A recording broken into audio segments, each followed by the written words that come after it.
Charlie Kirk thoughts. So I've been thinking about what to say for this because this is a church page, not a political page. That said, it's a big enough thing going on right now that I feel like I have to say something. And since I'm a pastor, let's go to the Bible. Then God said, "Let us make mankind in our image, in our likeness, so that they may rule over the fish in the sea and the birds in the sky, over the livestock and all the wild animals, and over all the creatures that move along the ground." So God created mankind in his own image. In the image of God, he created them. Male and female, he created them. So right there where it says, "Let us make man in our own image," that's where we get the Latin phrase imago Dei, which basically means the image of God.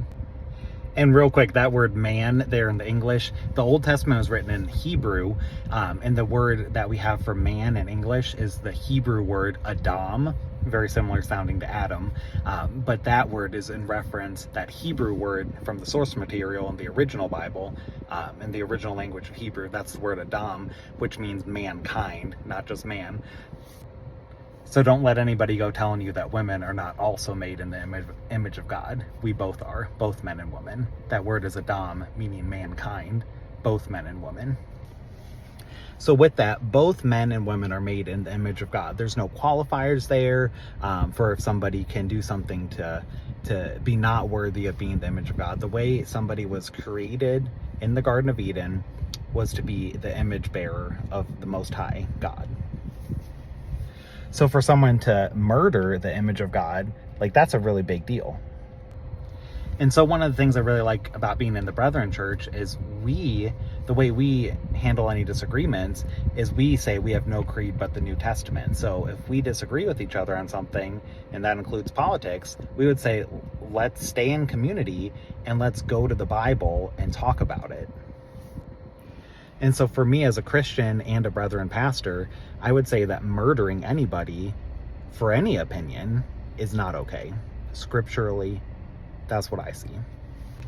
Apparently, that is a crazy idea to some people with some of the posts I'm seeing right now. If Charlie Kirk had some political beliefs that made life more difficult for you, like, I have empathy for that, but to celebrate somebody being killed, that's a killing of the image of God, and I think that's scripturally incorrect. But like I said, we're brethren, so let's talk about it. If you disagree with that, I'd like to know why. I don't see where in the Bible it says that we should celebrate the image of God being killed, whether we like that person or not. It's not something to be celebrated. And furthermore, that's a man who's now gone from his family, that's a wife who's a widow, and that's 2 kids who are fatherless. That's not something to celebrate. Our next Metalcore Bible study is Friday, September 19th at 6:30 p.m., 473 West 3rd Avenue in Columbus. We'll be talking about John chapter 8 and the importance of not judging others, probably looking at a song from the Great Commission also. Until then, God bless and keep it metal.